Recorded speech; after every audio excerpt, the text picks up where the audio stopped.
What is up, awesome people of the internet? Guys, the WNBA trade deadline looms, and a lot of WNBA teams are wondering the question, should I make some trades or should I just hold steady? We got that, and we're going to recap the games from last night as well, because Quita in the Morning starts now. Are you ready? Are you ready? Are you ready? Ready, set, go.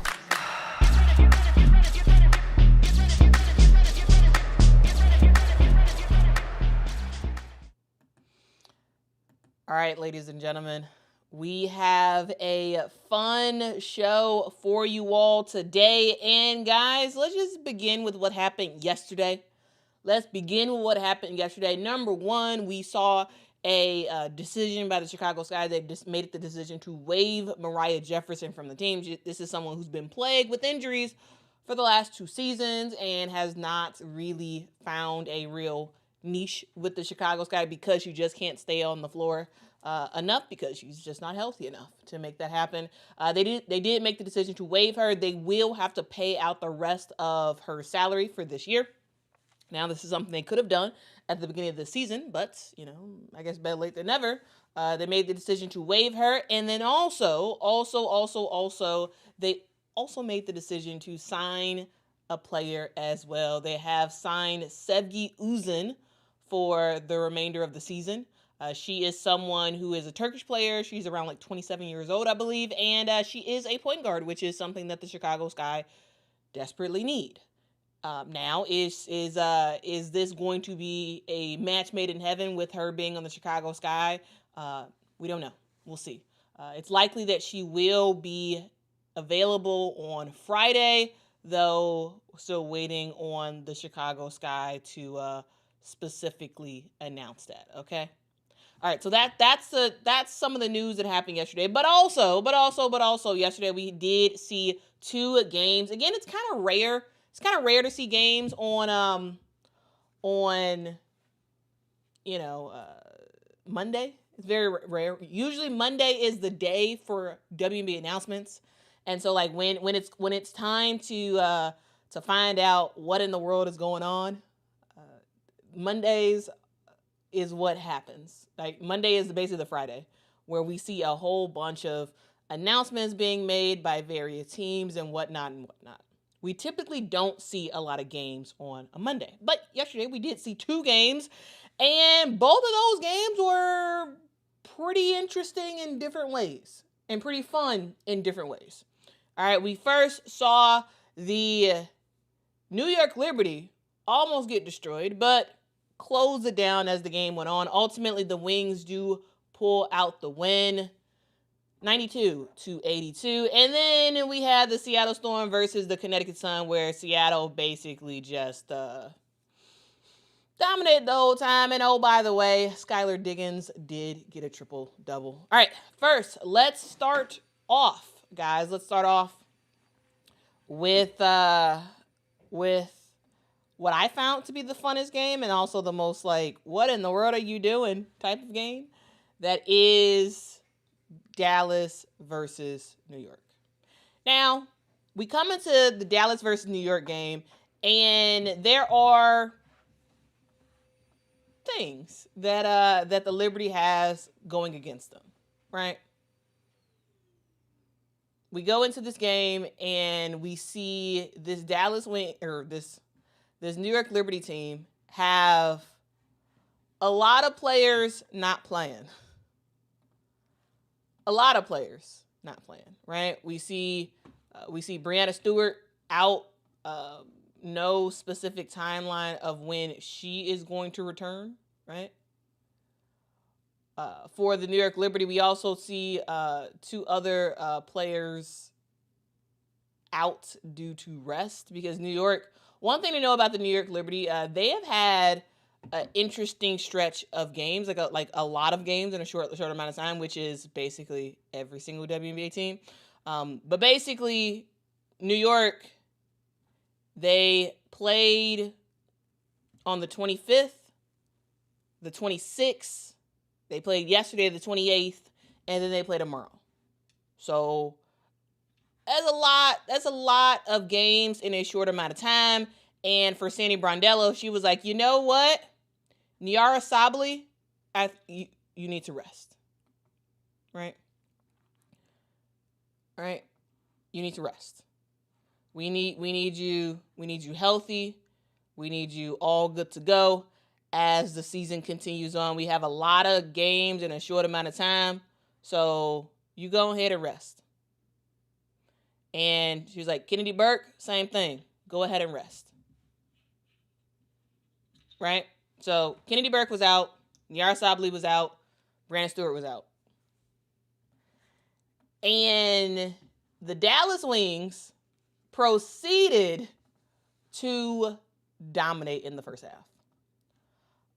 It was why I started watching the game sort of like close to midway in the first quarter. And what I saw, I was like, is this real? Is this AI? No way. No way is this real. But yeah, it was real. The Dallas Wings were putting on an absolute clinic, guys. At the end of the first quarter, guys, the score was 31 Dallas, 19 New York. In the second quarter, guys, Dallas scores 32. Even better. New York only scores 17. And I was like, ooh, what in the world is going on? We saw Arike get a double-double, not in rebounds, but in assists. Not just for the full game, but at halftime, guys. At halftime, Arike had 15 points and she had 10 assists at halftime. And I was like, wow, is this the new found Dallas Wings that is getting it together? I couldn't believe it, right? Arike was in her bag, right? In her bag. I'm talking, Arike from the past bag, right? Someone who can just chuck up shots and hit them, right? Someone who's really good at finding her teammates, right? That Arike that we have seen in spurts this season, right? That was what she was doing yesterday, and I was like, okay, Arike, you better do your thing, girl. She finished the game with 20 points, 14 rebounds, or 14 assists, I should say. And then you also had Paige Beckers, who was doing a little bit of ISO, doing a little bit of this and that, and I love to see that too. Okay. Paige was cooking, especially in that first half. Right? And then you move on to some of the other players, right? You move on to see the new player who actually just joined the team in Grace Berger in the first half. She had like almost 2 back-to-back baskets, right? You saw Haley Jones given some really good minutes, again, early in that first half. Louisa Geisler-Sorter, like so much on display for the Dallas Wings. And they were getting it done on both the offensive end and the defensive end as well. But just like there's a first half, there comes a second half as well. And guys, in the second half, it wasn't the same. It was not the same. The Dallas Wings come into the third quarter with the score of 63-36.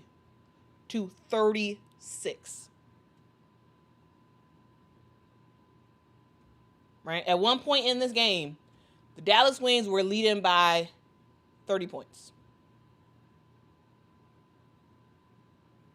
30 points, guys. And we saw the New York Liberty in that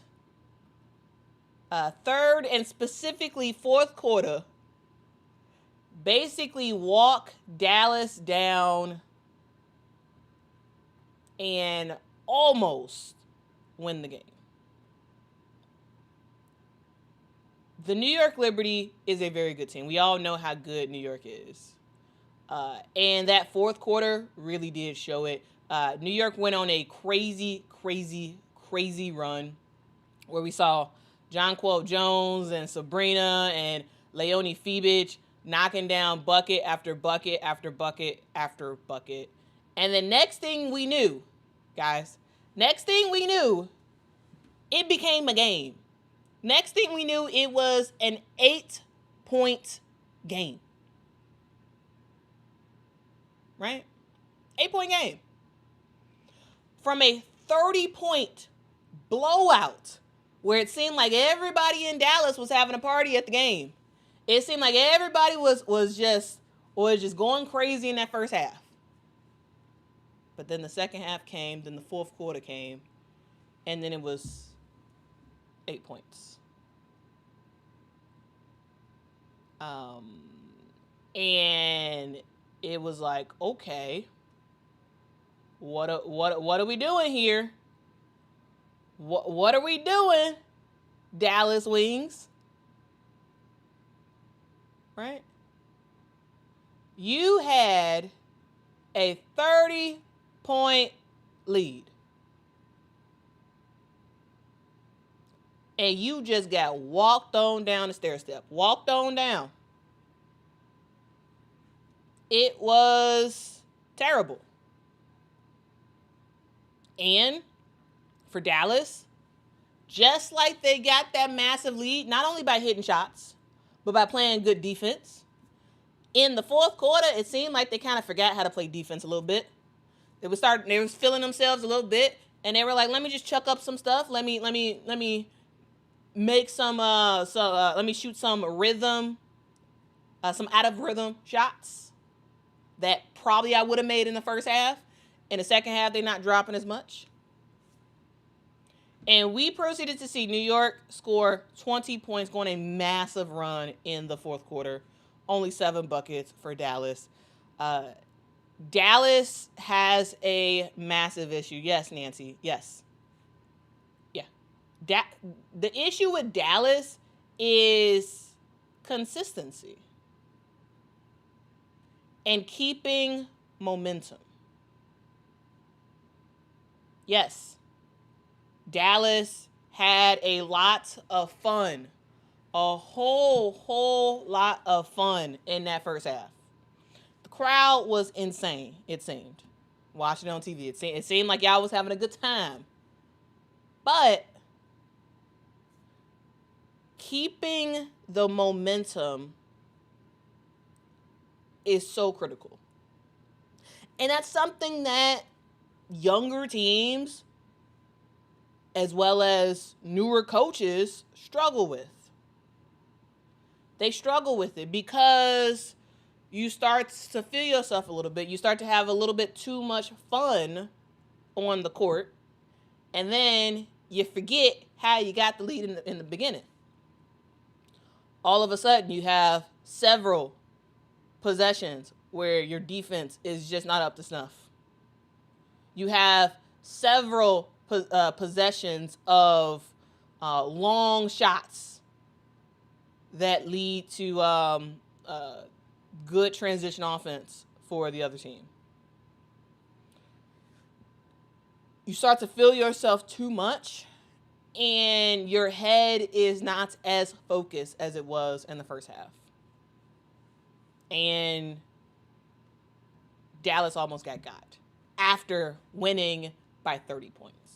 Now, was this embarrassing for New York? Yes. Absolutely. This is embarrassing for New York because New York is a team that is full of stars, right? Yes, some of their players are resting. Yes, Breanna Stewart was out. Understand. I get that. Yet and still, there's no way New York should be losing by 30 points. Now, that being down that much was the kick in the pants that they needed to kick it into gear in the second half, specifically in that fourth quarter. And so, yes, it ends up being a decent loss for New York. But the focus of my commentary is really on the Dallas Wings, because the Dallas Wings is a team that does have a lot of potential. It is. It's a team that has a lot of potential. And we saw it yesterday. We saw it yesterday. The only thing is, the thing that they have to continue to work on is consistency. Can you work on being consistent? Where you don't just have a couple of good quarters, but you have a good game overall. Can you string together 4 quarters of consistent wins? Can you do that? I think they can. It's just going to take some time for them to be able to make that stuff happen. Right? And so that's a thing. That is absolutely a thing. And so, yeah, that's sort of my thoughts there. Fantastic first half by the Dallas Wings. Fantastic second half by the New York Liberty, getting it together and playing more like the team that we know. Now, the players of the game, according to the WNBA, they had two key performers in both Arike and Paige. I get the love for Paige, I absolutely get it, but to me, yesterday was Arike's game. It was Arike. Arike showing everybody that, yeah, she could pass that basketball. She can make stuff happen. She can get players in positions to score, and she would have had more if some of her teammates wouldn't have missed some of those shots. Right? 20 points, 14 rebound or 14 assists for Arike Gumbuale. I thought she played great. I thought she played really, really great. And as this consistently happens, dog, we may see some real noise out of the Dallas Wings. Right now they are out of the playoff. They are out of the playoff hunt. However, they still have time. They do play tomorrow against the Atlanta Dream, and so we'll see how that game goes. But they play Atlanta, they play Indiana, New York twice, Washington, Indiana again, LA, Vegas, LA again, then Seattle, and then it sort of goes down the line. They have an opportunity to win a decent amount of their upcoming games. And so, who knows?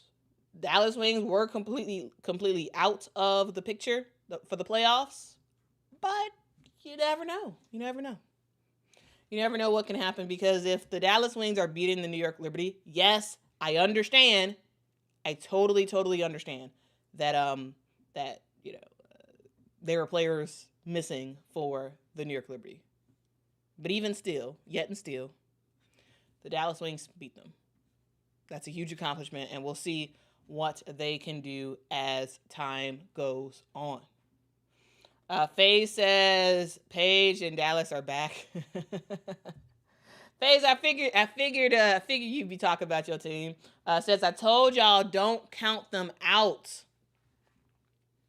Rotu says, I'm happy for Dallas and this win. It did them well, and they needed a win. Shamika says, any team would be lucky to have Dejanay scoring or not. To be honest, defense wins games. Defense does win games. It does. Absolutely. Sai says, yes, Arike played like a legend in the first half. She did. She was fantastic. She was absolutely fantastic. Tulip says FaZe is back. Hey, after a Dallas win, FaZe is super excited in the chat. Super excited.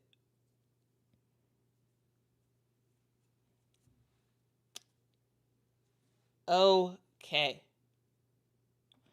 Jasper says, Wings playing Haley Jones at the 4 cracked the code. Here's the thing. I actually really liked watching Haley Jones with this team. I really liked it because Haley Jones is one of those players who if you've been watching this channel for a while, you have heard me say this time and time again. I felt that Haley Jones was pretty much always in the wrong position with the Atlanta Dream. She was played primarily, not exclusively, but primarily at the point. I don't think Haley Jones is a point guard. I think she's not a good point guard. She's not. Ultimately, her time with the Atlanta Dream was done. It was done, and she needs to find a team. Ultimately, now she's with the Dallas Wings, and I see Haley Jones more of a 3, if necessary, 4.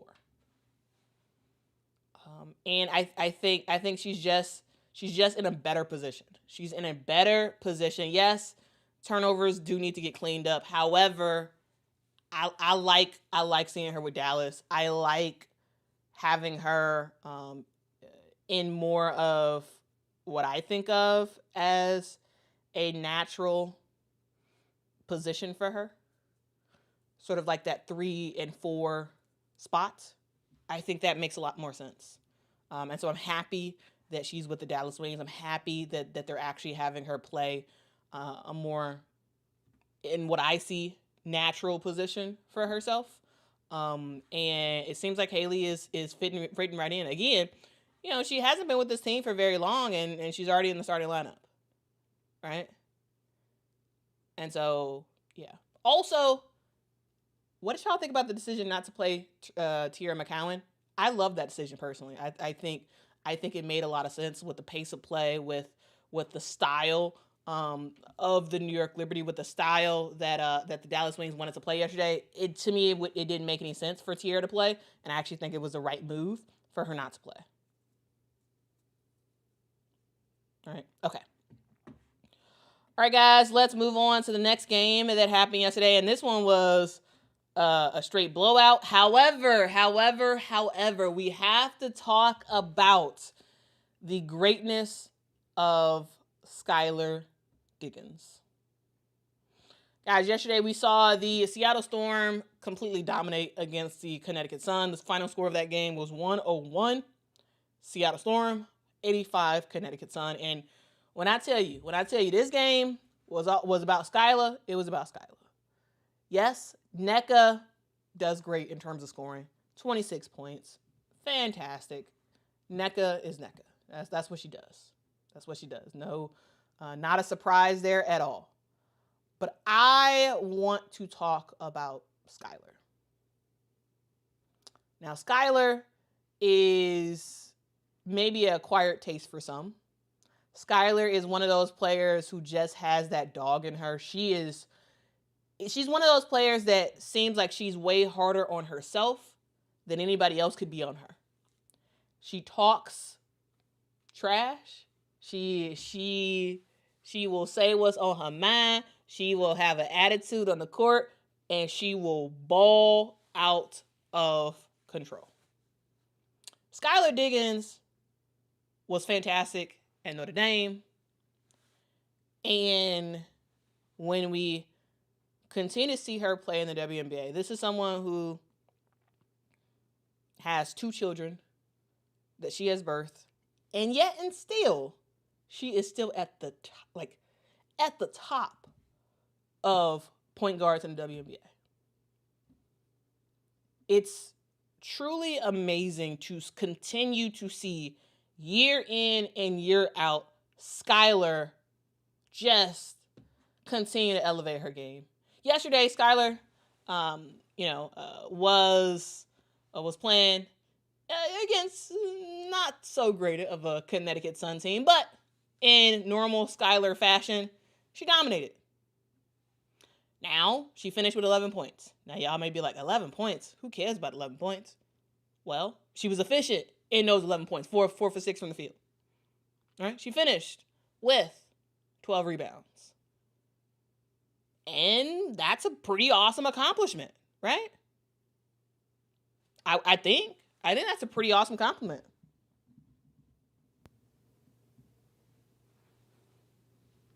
And when we see not just the scoring that she did with 11 points, not just 12 rebounds, but she's a point guard. And so what do point guards do? point guards pass that basketball, and she finished the game with 11 assists. Triple-double for Skylar Diggins. Skylar is one of those players that is just, she's awesome.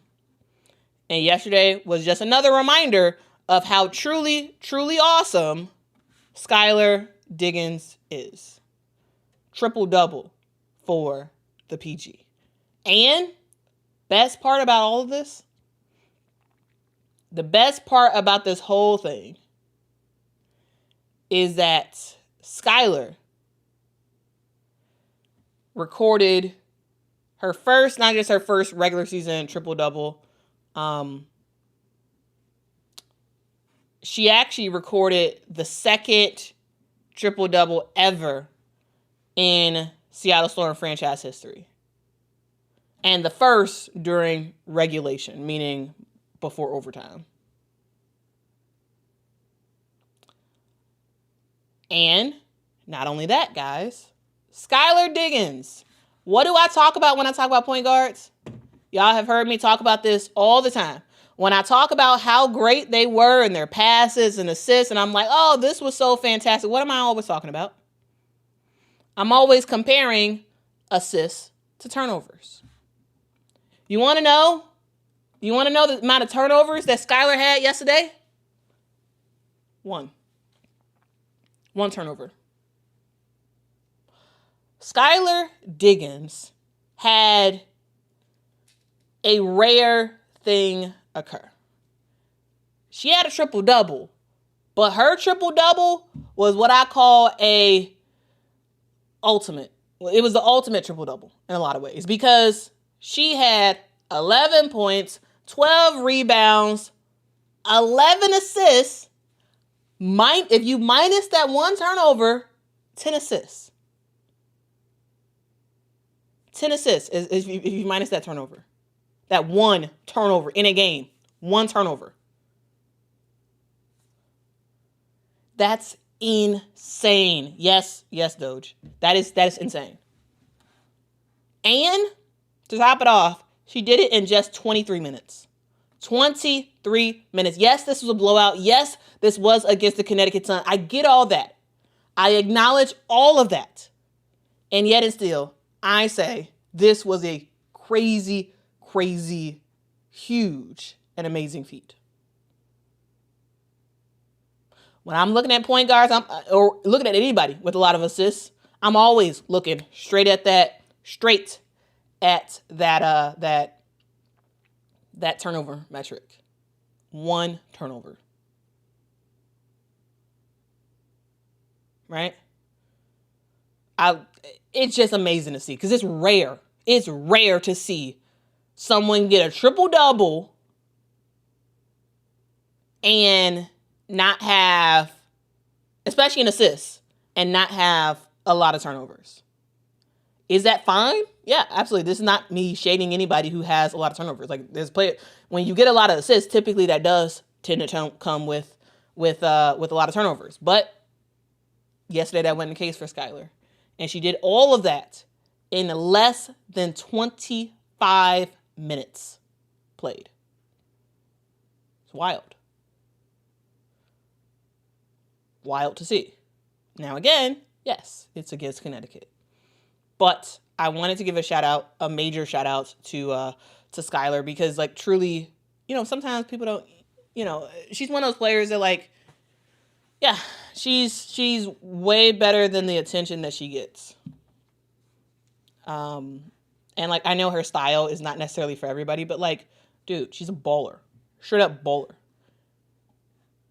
Straight up baller. So her and NECA basically dominated yesterday, and they continue to do what they do. And then we continue to see the growth of the Rook. Dominique Malunga had 12 points, 6 rebounds yesterday. I continue to really enjoy the minutes that she plays and how she just continues to evolve her game and learn and get better and all that good jazz. I think it's fun to see. It really is fun to see. CAC says, how much can Skylar lift? She looks strong. Yeah, her muscles are defined, man. Tenacious D says super high basketball IQ too. Yeah, absolutely. Absolutely.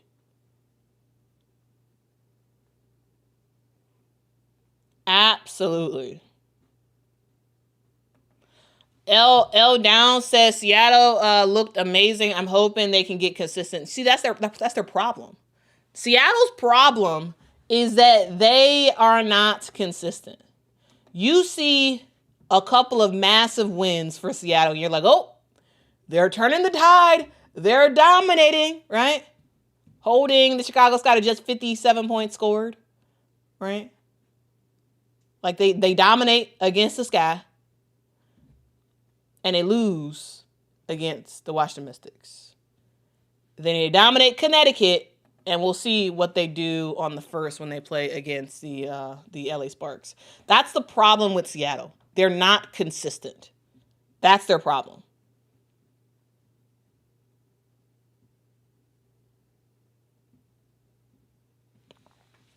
That's their problem.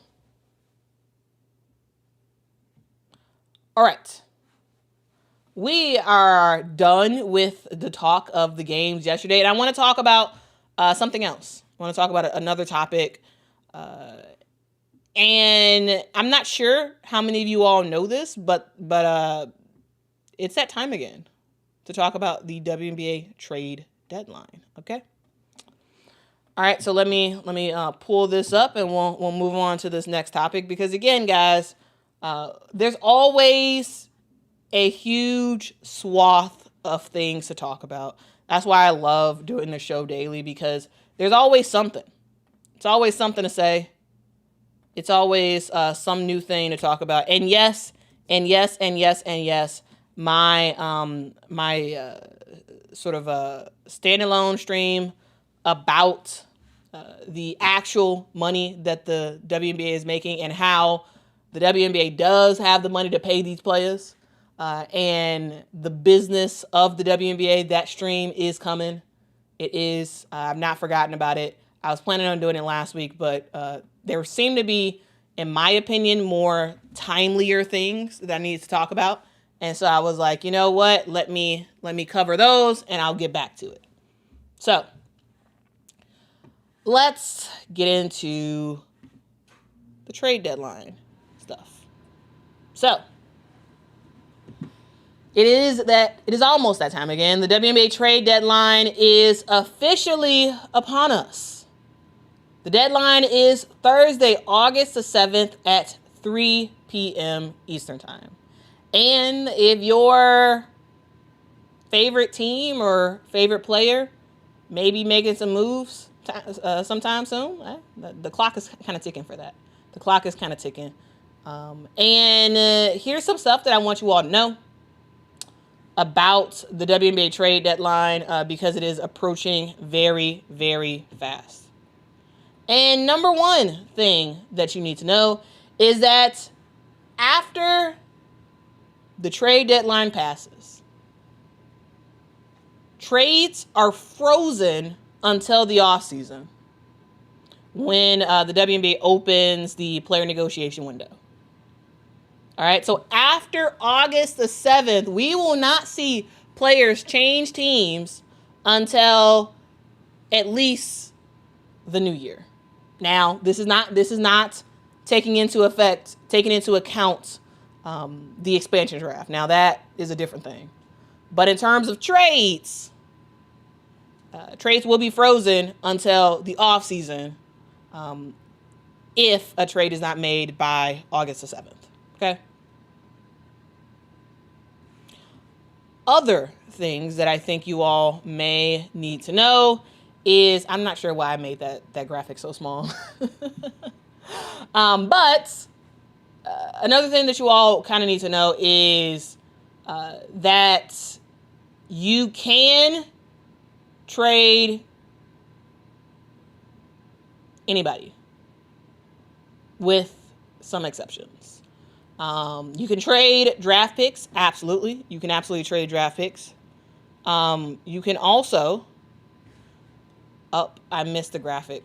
You can also trade multiple players at a time. So you don't have to do like for like, one player for another player or two players for two players. You can trade one player for two players if you want. But also a thing to note that it's not the Wild West. Teams don't have to match salaries but they do have to have enough room under the salary cap to fit the salary of whoever they're acquiring. So it has to fit within the normal salary cap. I had another graphic that showed that, but I think I deleted it. So yeah, that's something to note. That is something to note. So it doesn't actually matter about who they're trading for who, as long as the actual number for the salary cap is under for the various teams that these players are going to. Okay? The full amount has to fit under the salary cap. Also, teams can trade 1 for 2 or 2 for 1 in terms of players, but roster rules still apply, right? The maximum number of players a team can have is 12. Now, with hardship contracts and whatnot, there are some teams who have 13 players on their team. But teams have to abide by normal roster rules in terms of 12 players, right? And so that's something to note. So we may see somebody get waived in order for a team to conduct a trade. May see that happen. Now, here's some restrictions that they have. Some restrictions on trades. Players cannot be traded within 2 weeks of signing a contract. So a lot of the hardship contract players, like the ones who are on the rest of the season hardship deal, if the hardship contract was signed within the last 2 weeks, they could not be traded. All right. Also, you cannot trade for cash. That's something to note as well. You cannot trade for cash, right? You cannot say, okay, trade us XYZ player and we'll give you $50,000 in cash. No, that you cannot do that. All you can do in the WNBA is you can trade players and you can trade picks. That's what you can trade. You can trade players and picks. We have seen some draft picks already be traded, right, for the 2026 and 2027 draft. We've seen that happen already, and so yeah, that's something to note. That is something to note. All right, so with that being said, hopefully that's some good information for you all. Hopefully that is some good information. And again, if y'all have any questions, let me know in the comment section. So now that you basically know the rules, a thing to note is that when you compare it to the NBA, it's a little bit tighter than the NBA, right? In the NBA, they can involve cash in trades. They can do a little bit more when it comes to like just what GMs are able to do.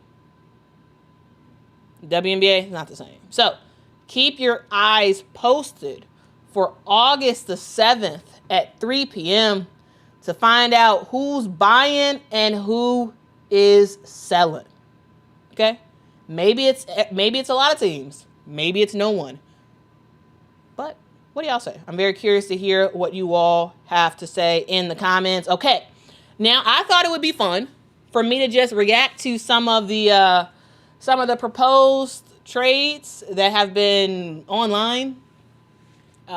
And for those who are like, why did you use Aaliyah Edwards? Why did you use Diamond Miller? Why I use them? Because they're mentioned in the ESPN trade prediction thing.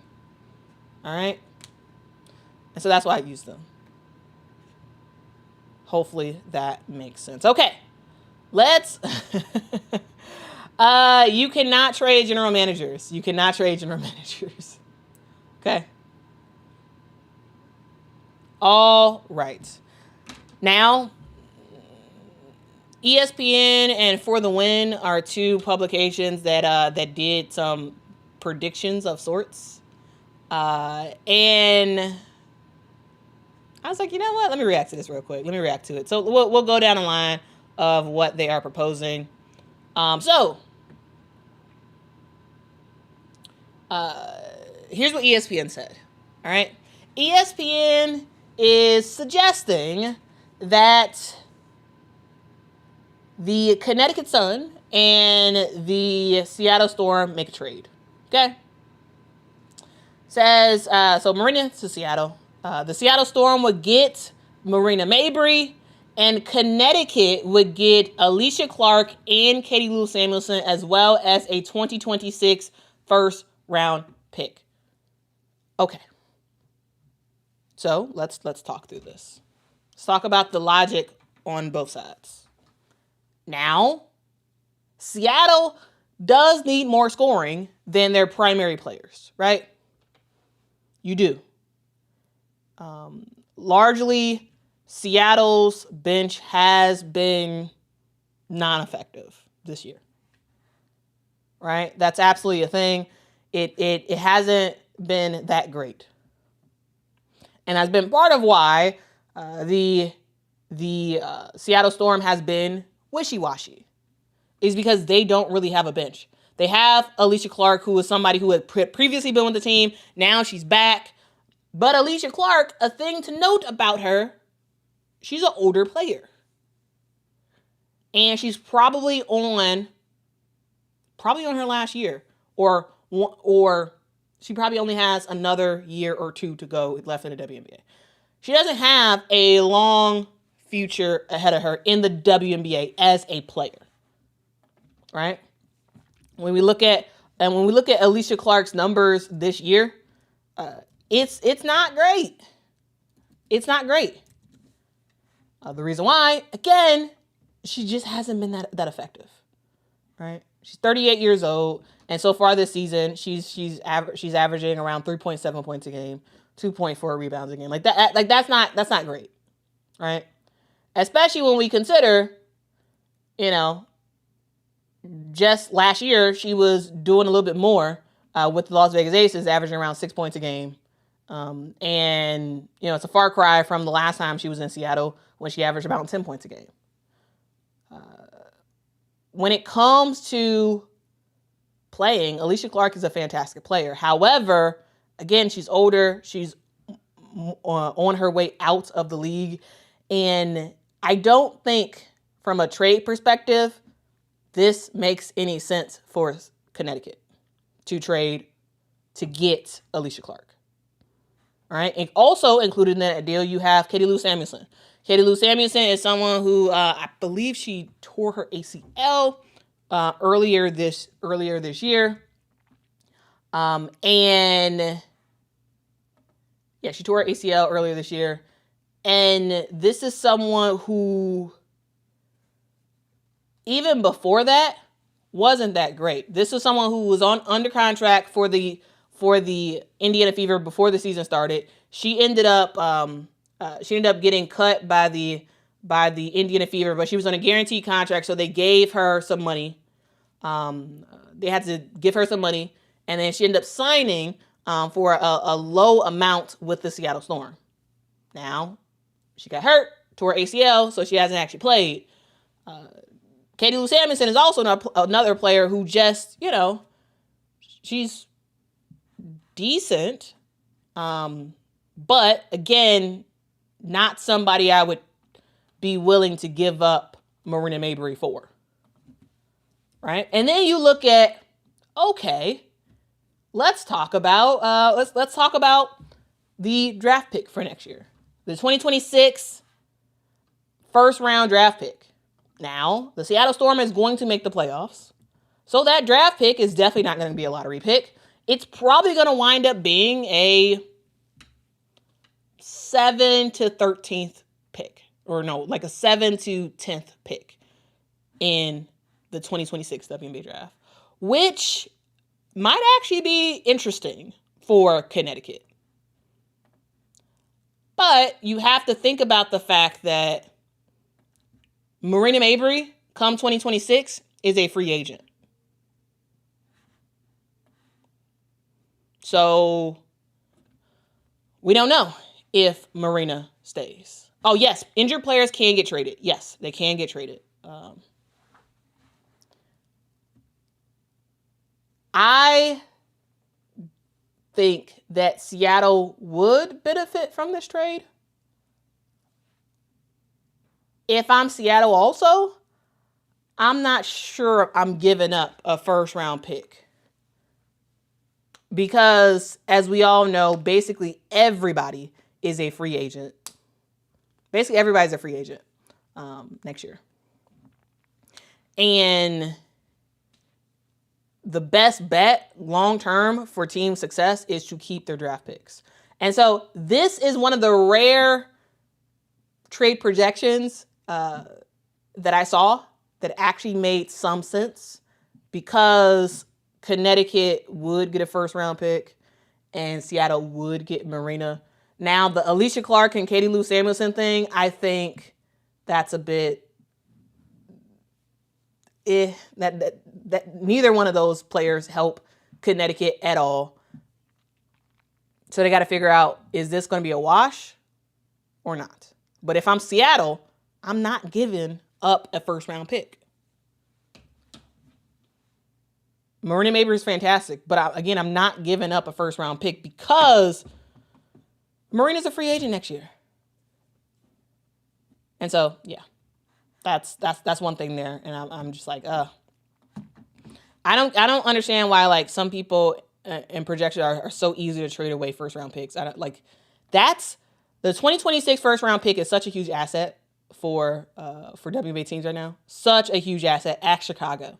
If you don't know how big of an asset that is, just saying. All right, another thing that ESPN was talking about is they said, hey, trade Aaliyah Edwards to the Sun. So the Connecticut Sun would get Aaliyah Edwards, and the Washington Mystics would get Bria Hartley, a 2026 first round pick, which is the worst of the Chicago/Phoenix pick. And you would get a 2027 second round pick. Now, again, if I'm Washington, I am looking for spots for Aaliyah Edwards. Because it seems that the Washington Mystics have committed to the future of Shakira Austin and Kiki Irofin. Rightly or wrongly, it seems like that's what they've decided to do. And if I'm Washington, a first round pick in next year's draft and a second round pick for 2027, that actually seems like a pretty decent deal. Now, if I'm Connecticut, I'm not sure I'm giving that up. Because again, the biggest commodity is next year's first round picks. And so I wouldn't do this trade at all. Personally, I would not do this trade. I don't think this trade makes a ton of sense. El Kune, I do think Kirsten Bell is starting again tonight. I do think she's going to start again tonight. I do. Now, again, these are just random predictions. Do I think this one is going to happen? No, I don't.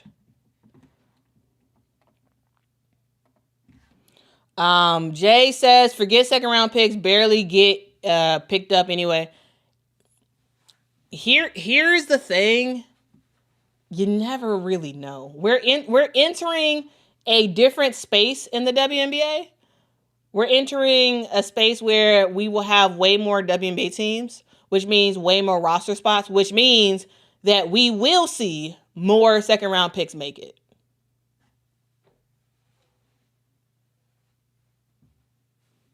Right? And so, yeah. Yes, Aaliyah Edwards is a fantastic player. Yeah, and she does have 2 years left on her deal. So, like, yes, makes sense.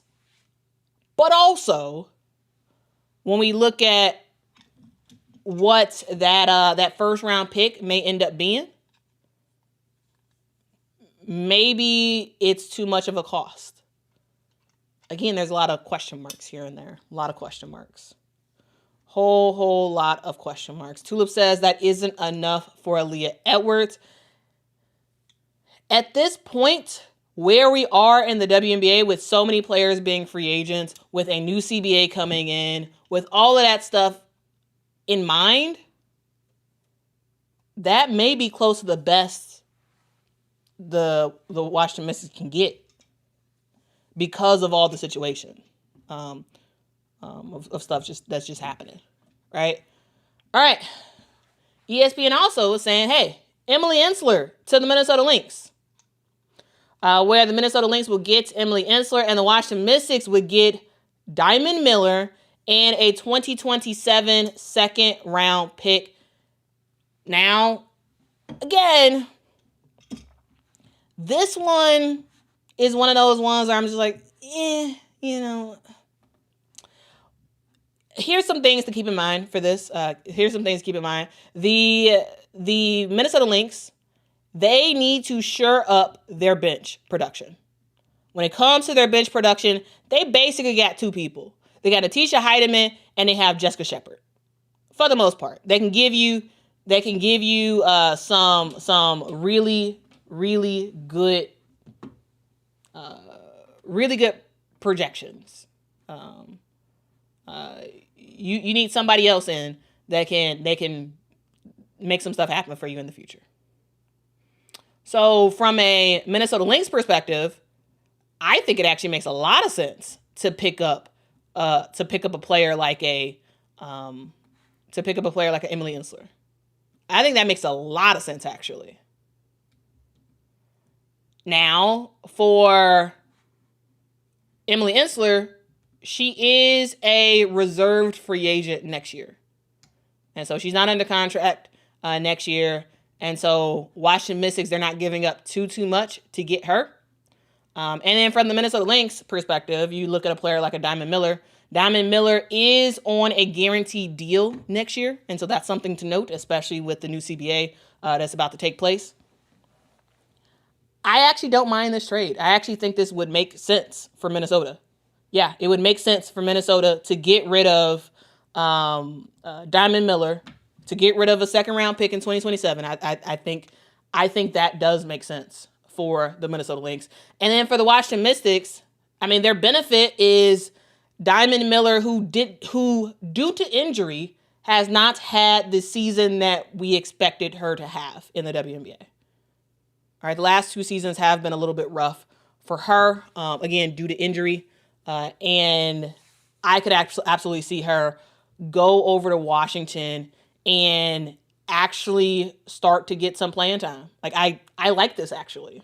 So this is another one of those predictions that, while I don't think it's going to happen, I think it'd be fun to see for both teams, and I think it'd be beneficial for both teams because, again, a second round pick, not that bad if it's just that.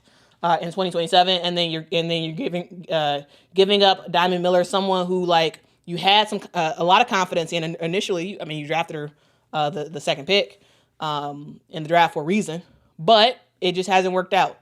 She has not been the production that you need off the bench. You need someone to give you more points off the bench, to be more of an offensive threat, and Emily Ensler can do that. So I think that actually does make sense. That's one of those trades that I was like, actually, not bad. Not bad at all. All right. And we also have Myisha Hines-Allen to the Indiana Fever, where the Fever would get Myisha Hines-Allen and Dallas would get Damaris Dantas and a 2026 second round pick. I don't think this makes any sense, personally. I mean, Myisha Hines-Allen just came back. I think yesterday was her first game back in a while. Damaris Dantas is also a player that The reason why the Indiana Fever wanted her is because she's a stretch post player. She's someone who can knock down threes and make impact that way. However, this has not been the greatest year for her with the Fever, like in terms of being able to, number one, get minutes and then be very productive in those minutes. Like that has not happened, right? And so I get it.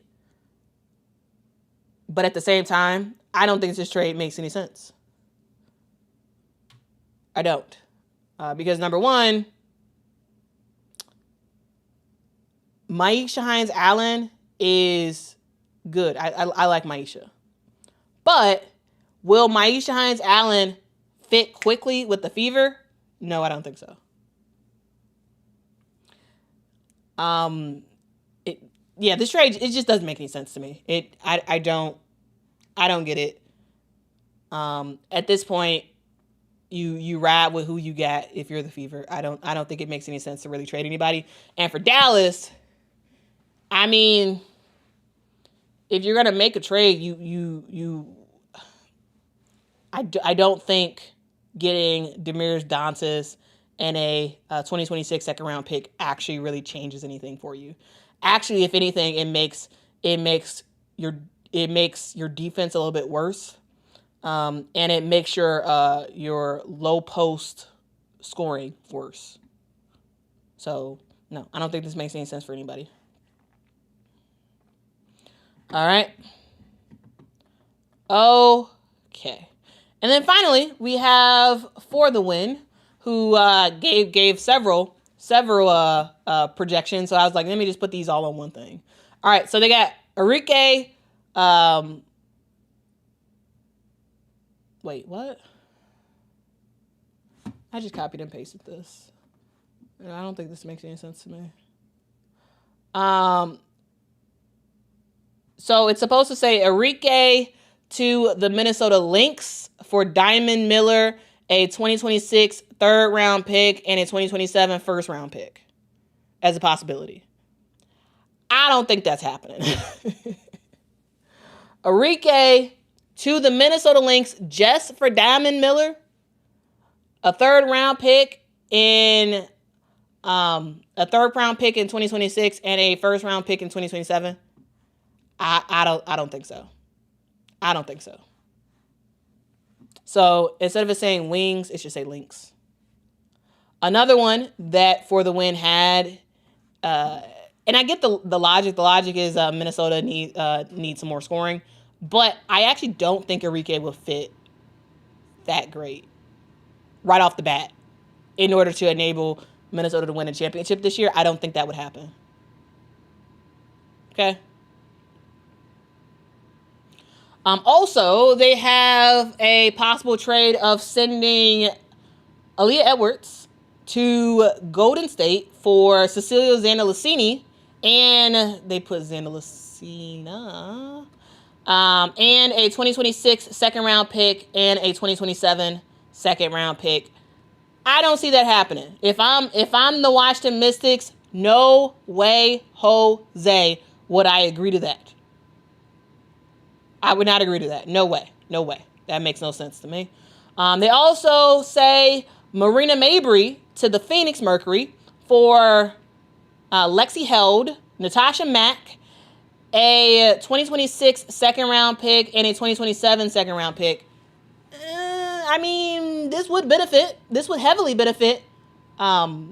This would heavily benefit Phoenix. But I don't know if I'm Phoenix, I don't know if I would get rid of Natasha Mack. I don't know. I don't know if I'd get rid of Natasha Mack. But like, if Marina went to Phoenix, I think that would be very beneficial to Phoenix. But, at the same time, yeah, I don't know. I don't know about that. They also have a potential trade that says Beck Allen going to the Washington Mystics for Lucy Olsen. No way. I don't think that makes any sense at all. Beck Allen is, yeah. No, I don't think that makes any sense. Beck Allen, a seasoned WNBA vet, for a rookie of Lucy Olsen. Like, that's No, I think sure Lucy Olsen and some picks maybe, but nah, I wouldn't do that. Yeah, I don't. Yeah. But yeah, I just wanted to react to some of the stuff that's out there. Some of the stuff that's out there. I always think it's kind of fun to just sort of talk through stuff. But yeah, there's some typos in that article. All right. Well, what do y'all got to say? W. Bazil says, keep the rookies together in Washington. I mean, they definitely got a good vibe going on. They definitely have a good vibe going on, and we still see a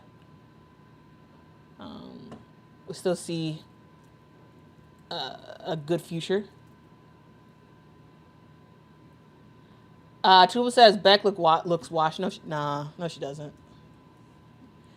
I don't think Beck Allen is not a starter on most teams. I think she is a big asset to come off the bench for a team. I don't think she's washed at all.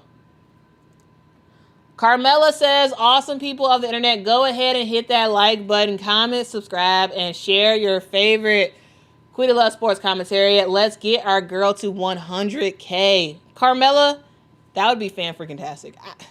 Hey, who knows what the future holds? I've been told that sometimes I'm way too negative by saying, nah, that'll never happen and blah, blah, blah. But I'm not going to say that this time. But I'm going to say, who knows what's going to happen. But I truly appreciate y'all for rocking with me. I really, really, really do. Adrian said I skipped over the Bantam trade. Let me go back. Oh, yeah. Yeah. Okay. So here's another one that I was just like, what in the world? No way. Rachel Bantam to the Atlanta Dream for Maya Caldwell, Taylor Theory, and a 2026 second round pick. No. I don't think that makes any sense. I am not into that trade. I'm not into that trade at all. So, no. Yeah, again, a lot of these trades are just like, I don't get it. Scratching my head, like, what? Okay, anyway.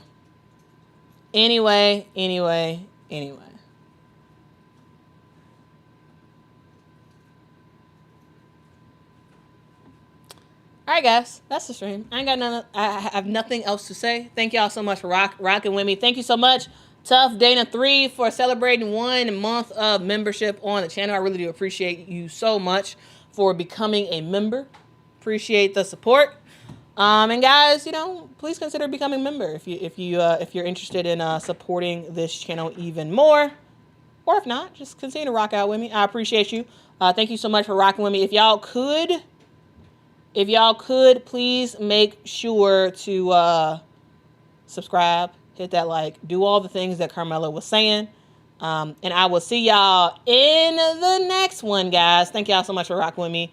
Overall, let me know your thoughts of what I talked about in the comments. Do y'all agree with some of these potential trades? Are y'all just like, nah, they wildin'? What are y'all thoughts? Let me know. And I will see y'all in the next one. Until next time, guys. Bye-bye. Are you ready? Ready, set, go.